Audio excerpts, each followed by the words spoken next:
Good morning. Welcome back to Math with Miss Merzio.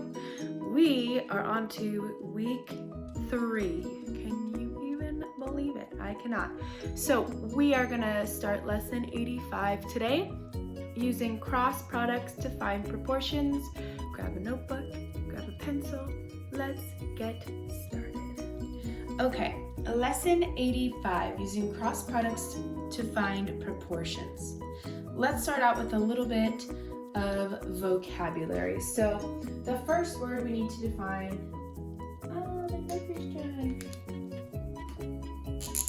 the first word we need to define is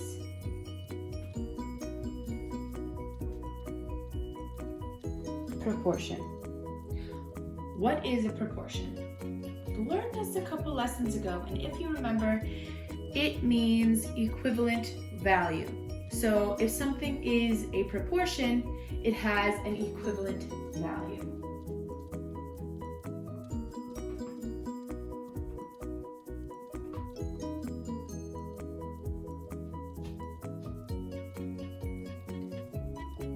The next word is cross product. Using our context clues, what do we think that this term means? It means we're going to multiply across fractions diagonally. So for example, if we had 1/2 compared to 3/4, we can multiply 2 times 3 to get 6, 4 times 1 to get 4, and we know that 3/4 is bigger. Yes, the butterfly method, that is cross products. And we know how to use the butterfly method, so today should be a breeze, right? All right, cross product means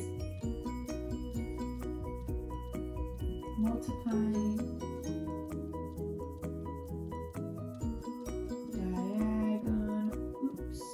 diagonally to compare, aka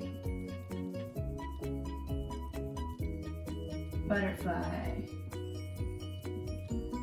method.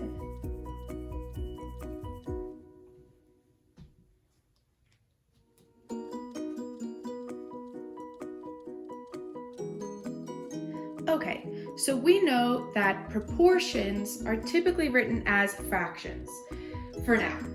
There are other ways to write proportions, but we will see them as fractions. So if we were to compare 3/5 and 4/7, yes, we could get a common denominator, but we also know the butterfly method, which the mathematical term is cross products. So when I find the cross products, that means I'm going to see, are these proportions equivalent? So to do that, I'm going to multiply 5 times 4, 5, 10, 15, 20. And then I'm also going to multiply 7 times 3. 7, 14, 21. Ooh, these are very close. But which one is bigger? 21, so 3/5 is the larger proportion.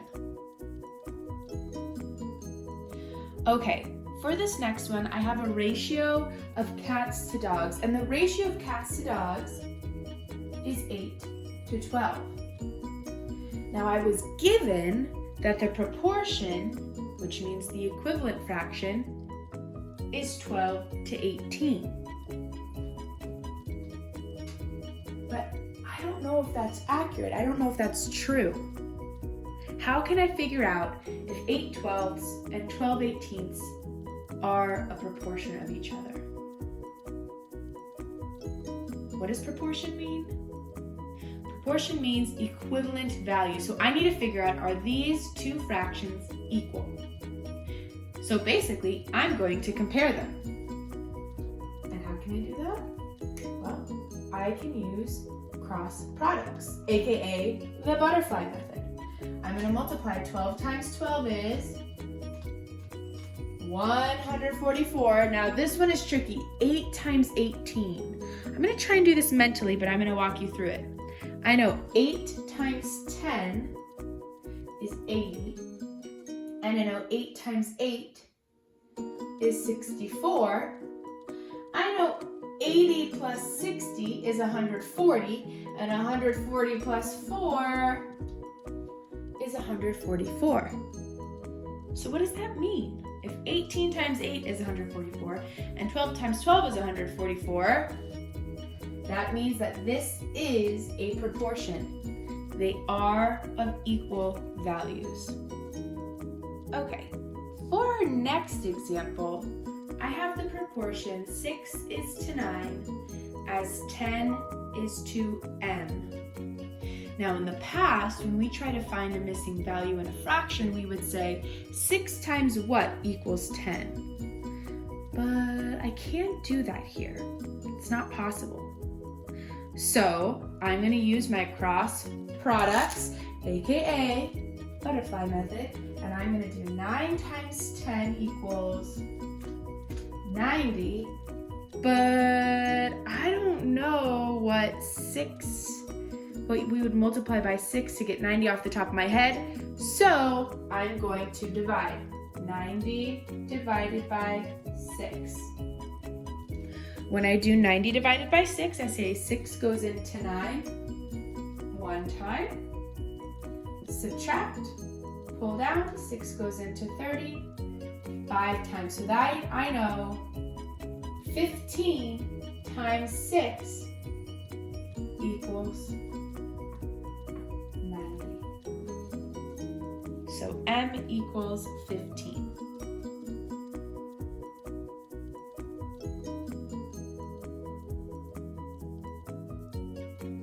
All right, our final example today. 15 is to 21 as what number is to 70? So first, I need to convert this into number form. So I'm going to write it as I read it. 15 is my first number. 15 is to 21 as what number is to 70? Okay, remember these are proportions, so they should be equivalent, but I'm missing a number. So I need to do 15 times 70. That is big. So I'm going to write it down. I cannot do this in my head. 15 times, remember with zeros, you can scoot them over and pull them down. 7 times 5 is 35. 7, 8, 9, 10. Oof. So 1,050. Now, how do I find that missing number? I have to divide. Now I'm going to do the opposite. I'm going to do 1,050 divided by 21. Can 21 go into 1? Nope. Can it go into 10? Nope. Can it go into 105? I'm going to use my prior knowledge. I know that 20 times 5 is 100, so I'm going to guess and check 21 times 5. 5 times 1 is 5. 5 times 2 is 10. Look at that, it went in perfectly. Now I cannot forget this step. 21 times goes into 0. How many times? 0 times. So I know that 21 times 50 equals 1,050.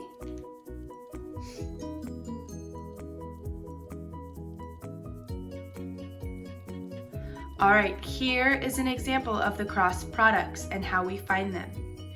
The first one is a good example. That means I put a green check mark next to it. Those are equivalent. The second one shows that they are not equivalent. This is a good time to pause your video if you would like to have an example.